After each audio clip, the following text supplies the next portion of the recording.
Hello everyone and welcome back to a brand new video. So today, as you've already seen by the title, I'm going to be addressing all of the comments that I've had off my last two videos in regard to, well, the one was the fixing every problem with your Carrera electric bike, and the other one was the crank sensor fix. Now there are more videos in the pipeline, but I thought that this would be a good opportunity to address all the sort of most comments that I've had in my videos, and then you'll obviously know the answers to these. Hopefully you can find a fix for your bike in this video. We'll go over error codes, we'll do all of that sort of stuff, so let's get straight into it. Okay, so I've got my phone here and we're going to go over some of the comments. So what I'll do is I'll try and check the comments up on the screen here next to me, or I might not, who knows. Let's get straight into it. So I've had a lot of questions about the change in display video, how close I am to finishing that one. That one should already be linked in the description below. If not, expect to see that within the next week or so. I'll also go over how to change the display cable as well, and that should cover most of the Carrera e-bikes, including the Subway, the Crossfire, all of those. It's all relatively the same once you know the process. I'll obviously use my bike to show you how to do that. Now, I've had a lot of other questions about de-restricting the Carrera Vengeance E's. Now, at the minute, there's no way of actually physically doing this that I have found. I mean, a lot of people, they talk about chipping their bike or chipping their scooter.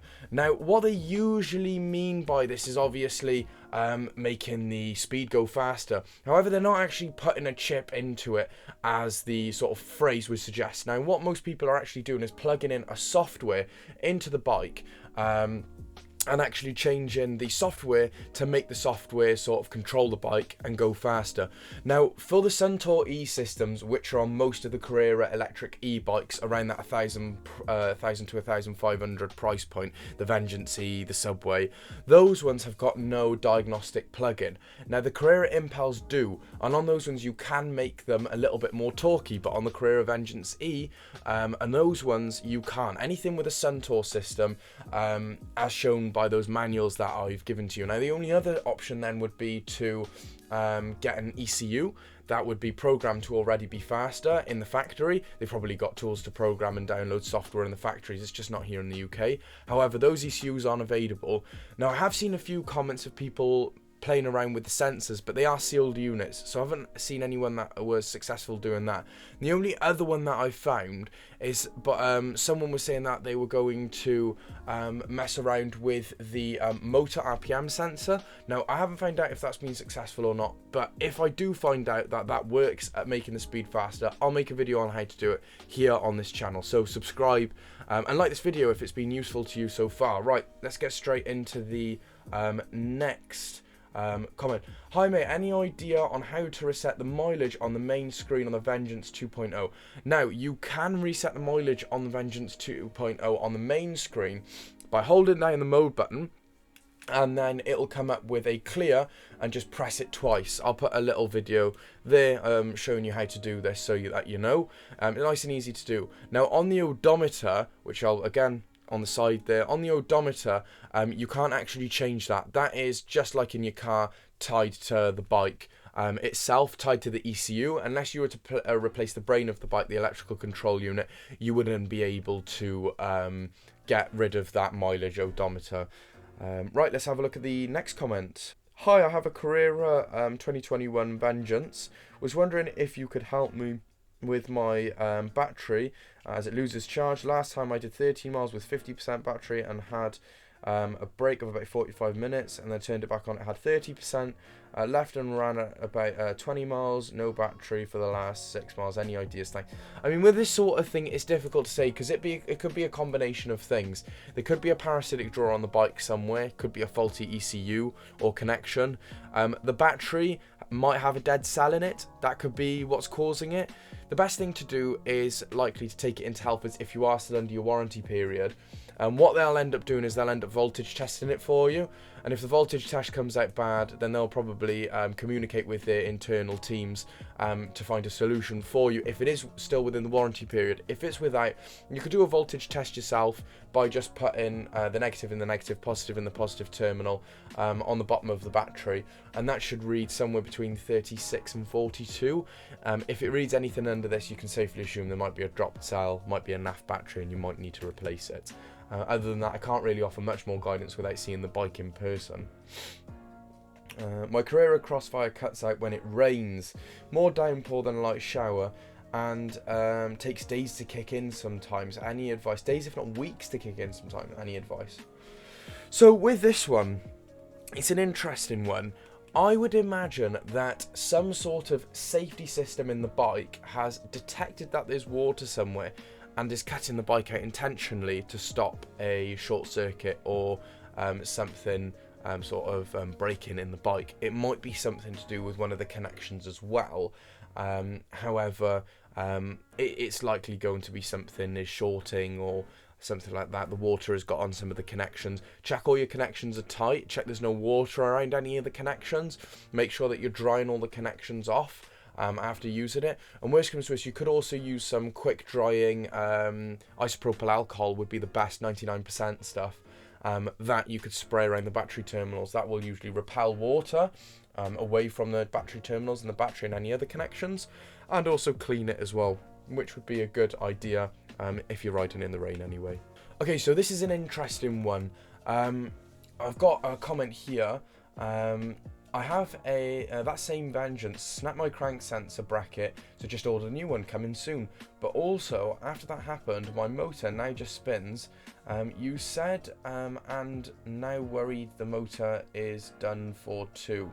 So he then edits the comment, cool, and says that the crank sensor was replaced, no difference, although needed replacing anyway. Now I'm still having issues with the motor. It's definitely spinning but not engaging, and that says to me that it's a faulty controller or motor, which you'd be right. Usually it's either the motor or the controller. Usually it's not got anything to do with the crank sensor, unless obviously the crank sensor is hanging off the side of the bike. And occasionally my speedo reads a ridiculous speed of something like 56 miles an hour when trying walk mode. Sometimes it will engage and then give up, just like you are going too fast, and it cuts out after 15.5 miles an hour and just spins with no power. So this is an interesting one. I did reply to this one. What's essentially happening is the motor inside of the shell is just spinning, and I would imagine that sometimes it's managing to grip it, and that's the feeling you're getting when it's sort of working, but then it's just spinning and spinning, and the RPM sensor is picking that up and making it read 56 miles an hour. I have seen it before. Replacing the motor did fix this in that case. So probably best again to take it to Halfords. The bike should be under a 2-year warranty. You could just take them the wheel as well, although taking them the bike I think is best, and getting them to take the motor off and replace it should take around 2 weeks in the Halford shop if you've got a team which is pretty competent and knows how to do the process. So my Carrera Vengeance controller light is flashing on and off, high standard and eco. Could you please advise me of the fault? Is there any possibility or chance that I could phone you? Now, if you did want me to set up a contact line, this is another good point between you guys and myself to get more sort of in-depth advice. I can definitely do that. Leave a comment down below or like the video, and then I can see how much interest we're sort of looking at, and if it would be something worth setting up. Now, in terms of the light flashing up, I would imagine that you've got one of the old Carrera Vengeances with the old type screen with the analog buttons without the display. And if it is that screen and you find that it's sort of flashing, it's pulsing with that red light in all the modes, it's likely going to be your ECU. Most of the time, again, it's a short circuit or a sign that the ECU has failed. You can replace the ECU. If it is one of the old Vengeances with that screen, the ECU you need is WSUCU03. That will be the Halfords code and the code industry-wide. You can also get them from other retailers online, and they should be around £160. But it is unfortunately going to be the ECU. Just make sure that the ECU you buy is a good ECU, because a lot of them do come in naff. And also, if you do get it fitted by someone, make sure that they're fitting it correctly. The number one thing I would say is just take the battery off when fitting the ECU, because otherwise you have a chance of sparking it and frying the ECU. Okay, so I've had some questions about error 00. Now in the manual it does say that it's to do with the display connections. Now what I would say is, try the display connections first, disconnecting the display. You could go and reference my how to replace a display on a Carrera e-bike down below. That'll show you on how to replace the display, and also then how to check all the connections, because you've got two. You've got one at the ECU side, and then you've got one closer up to the handlebars, just behind the rubber bung under the frame. Excuse me. If that doesn't work, I would take the ECU out of the bottom of the bike and I would check all of the connections. That has fixed it for me before. However, I have found that the problem does tend to reappear until replacing an ECU, and then usually it goes away for a while. So it's probably best just to replace the ECU altogether. You can try the connections first though. It's always worth giving it a go and going from there. But yep, if that doesn't work, checking all the connections, probably an ECU problem. I have seen some people say that error 00 is battery communication. Now that may be on some of the older ones. I don't think it is on the newer ones. I'll probably stick the manual to the side of me there for you to reference, as I can't remember off the top of my head. But just check all the connections are tight and that should fix the issue, hopefully. If not, ECU probably. Okay, so I've had a lot of questions around error 33. Now I am going to make a video on error 33, which should be linked down below when it's available. Until then, probably a coming soon thing down there.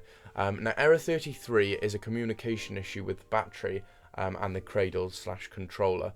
Usually what error 33 is caused by is movement up and down in the battery in the dropouts of the bike. Now most of the time that can be fixed by actually sliding the battery cradle down on the dropouts. Again, video down below showing you how to do this. However, that doesn't always fix the problem, and sometimes I even find that moving that battery cradle down on the dropouts doesn't actually give you enough sort of tightness or tension, I should say, in the battery. It will still move up and down.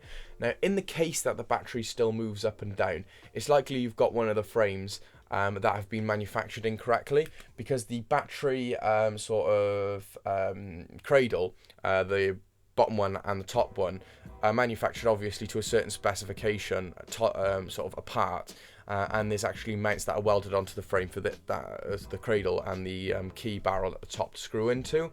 Now some of them I have found have got a manufacturing defect where they've sort of been manufactured slightly further apart than what they should be, meaning that that adjustment doesn't work and it'll still move up and down.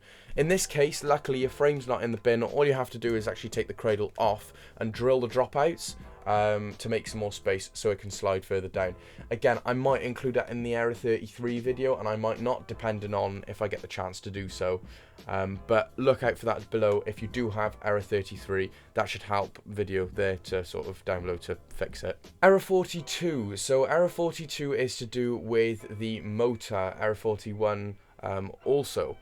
And what usually, well, sort of causes this is failure in the motor more often than not. But what I would always do is double check the connections between the motor and the ECU.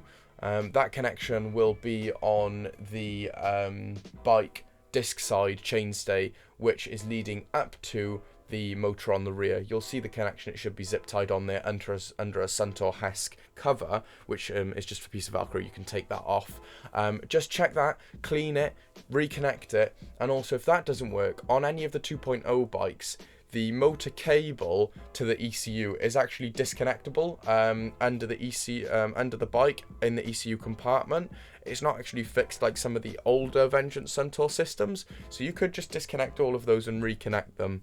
If it still appears, it's going to be a motor failure. The motors, again, they're quite expensive. They're around £400, so if you are still within the Halfords 2-year warranty, I would advise just taking it back to them to have it replaced under warranty. That's going to be your best bet.